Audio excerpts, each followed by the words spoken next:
Market. तो अब ITC का शेयर बढ़ता है सिर्फ मार्केट को सपोर्ट देने के लिए। अब एबंडेंस में हमारा डीएलएफ का शॉर्ट था, वो डीएलएफ सबसे लो पॉइंट पे और सबसे मतलब जिसको बोलते हैं मोस्ट अंडर परफॉर्मिंग टिल से फॉर थर्सडे, लास्ट 7 दिन या 15 दिन से शॉर्ट, अगर 10 दिन से शॉर्ट है, वो जिस दिन मार्केट को लास्ट 1 घंटा में इंडेक्स को सपोर्ट देना है, HDFC bank is down 4%, Maruti 300 रुपया ऊपर in 1 hour, this is pump.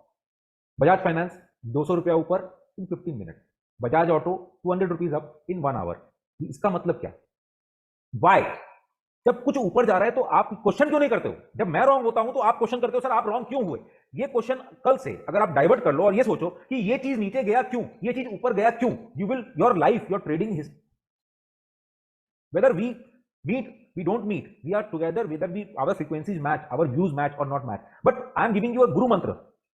If something is going up, start questioning why it is going up. Don't go by price action. अरे price action तो बाद का है, क्यों? Who is taking it up? Bajaj finance 700 रुपया ऊपर क्यों कोई खरीद रहा है भाई? कल तक तो नहीं खरीदा था। मारुति अगर नीचे है, एचडीएफसी बैंक अगर 3-3, 4-4% नीचे है, तो सडनली मारुति में ऐसा क्या आ गया कि वो 500 रुपया आप एक घंटे में होता है इन 1 आवर? बाय। ऐसा कौन है? आपका हार्ड एंड मनी रहे अगर, और आपको मैं बोलूं कि आप ये खरीदो, आप खरीदोगे? ऐसा क्या चीज है जो मारुति को 500 रुपया 1 घंटे में ऊपर करता है, बजाज फाइनेंस को 200 रुपया ऊपर करता है, बजाज फाइनेंस को सॉरी बजाज ऑटो को, बजाज फाइनेंस को 400 रुपया ऊपर करता है? क्यों? ये आपने पूछा है उस स्क्रिप्ट से, उस स्क्रीन से कि क्यों ऊपर जा रहा है भाई तू? आईटीसी उसी दिन 12 रुपया 13 रुपया ऊपर गया, 14 रुपया, जिस दिन एचडीएफसी बैंक डाउन था। क्यों?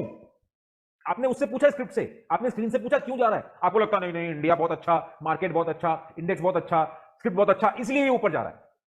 ऐसा नहीं होता है। इसके पीछे कौन है जो इसको ऊपर कर रहा है? क्यों आज ही उसको खरीदना है? क्यों आज ही उसको खरीदना है? कल सस्ता मिल सकता है ना। और जब सुबह अगर 9000 पे था तो सुबह 9000 पे प्यार से खरीदता, 9000 पे, 9050 पे। आज ही उसको 9500 या 700 पे क्यों खरीदना है? Start questioning this. The day you start questioning this, you will learn 2%, 5%, 10% of what I try to teach you. जो मैं सिखाना चाहता हूं वो आप समझना चालू कर दोगे। क्यों? इसके पीछे का रीजन क्या हुआ? बजाज फाइनेंस ऊपर नीचे, आईटीसी ऊपर नीचे। अब आईटीसी में शायद न्यूज आ जाए जो सुन रहा हूं, अगर आ गया, I don't have any comment कि वो नीचे जाए ऊपर जाए, क्या है नहीं है, I don't have any negative, तो प्लीज डोंट आस्क कि आईटीसी का नीचे क्यों जाएगा या जा सकता है। बट हाँ, अगर आईटीसी को पंप के लिए यूज किया गया है तो आप समझो, अगर मेरे पास, मैं पंप कर सकता हूं, मतलब अगर मेरे पास इतना शेयर है ना, मेरे पास इतना कैपेसिटी है कि अब फ्री फ्लोट में नहीं है और मैं 500 रुपया उसको अप कर सकता हूं। इसका मतलब क्या? मेरे पास सपोज करो एक हाइपोथेटिकल, मेरे पास 10 लाख शेयर मारुति का ऑलरेडी है एंड आई नो स्क्रीन पे सेलर कितना है।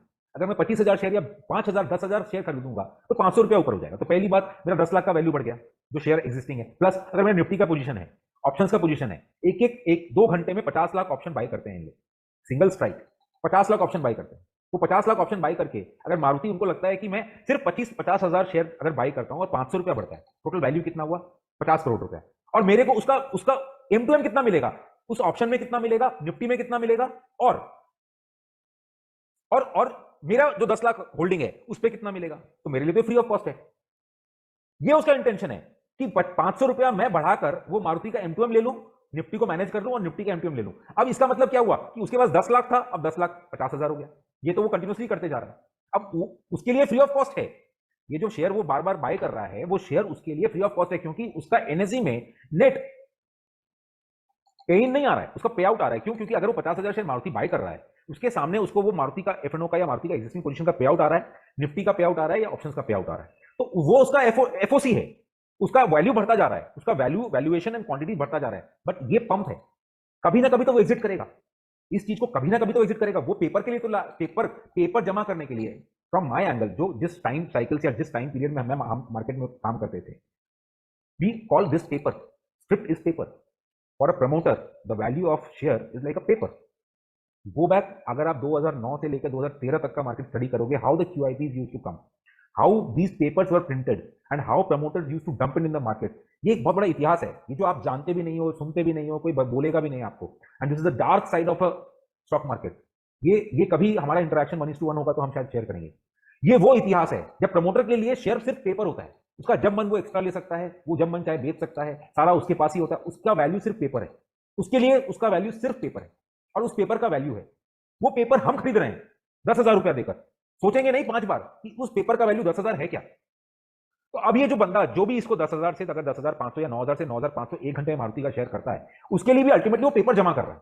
उसको ही पता है कि उसको पैसा उसी दिन मिलेगा जिस दिन वो उसको बेचेगा। अब वो जिस दिन बेचेगा, वो बेचेगा कब? जब वो बेचा, वो हो गया डंप, क्योंकि अब वो प्राइस को इस लेवल तक ले गया है, उसका एफओसी है, वो 6,000 रुपए तक भी बेचेगा। तो जो जितना जितना वो शेयर बेचा, उसके लिए ये इंपॉर्टेंट नहीं कि 10,500 में लिया था या 9,500 में लिया था, उसके लिए ये इंपॉर्टेंट है कि उसको एनएससी से पे आउट कितना मिला। वो जितने का माल आपको बेच पाएगा, जितना यूफोरिया क्रिएट किया और जितना रिटेल पब्लिक माल लिया, वो पूरा का पूरा एनएससी से जो पे आउट आया, वो उसका प्रॉफिट है। क्योंकि जिस दिन वो शेयर लिया था डिलीवरी, उस दिन उसको पे इन नहीं करना पड़ा था, क्योंकि उसका वो पे इन उसके फ्यूचर से और निफ्टी के ऑप्शन से या निफ्टी से सेट ऑफ हो गया था, उसके लिए वो एफओसी का है। अब वो उसको जीरो भाव तक भी बेचेगा तो भी प्रॉफिट है। अगर वो 100 रुपए या 1,000 रुपए में भी कमाउटी बेचे तो भी उसके लिए पे आउट, उसके लिए जो पे आउट एनएससी से आया वही उसका प्रॉफिट है। This is a different tangent of thinking which no one will explain because no one has experienced this. No one in this market, at least मैं जितना जानता हूं, जितने लोग आज के दिन में मार्केट में सोशल मीडिया में, वो ये डेयर नहीं करेंगे आपको समझाने का। वो आपको ये समझाना, ये part dark side of the market और how this all goes about, ये किसी का हिम्मत नहीं है बोलने का सामने आकर। और मैंने हमेशा 2-3 साल में सोशल मीडिया में जो यूट्यूब में बनाया वीडियो, हमेशा डेयर किया है, हमेशा, चाहे तो एडमिनिस्ट्रेशन के अगेंस्ट में बोला, चाहे वैक्सीन के अगेंस्ट में बोला था, I was against the entire world. I try to dare. Anyway, अब ऑन करते हैं, 9:15 हो गया, एक एक करके ऑन करते हैं। Sir sector Ashish ji,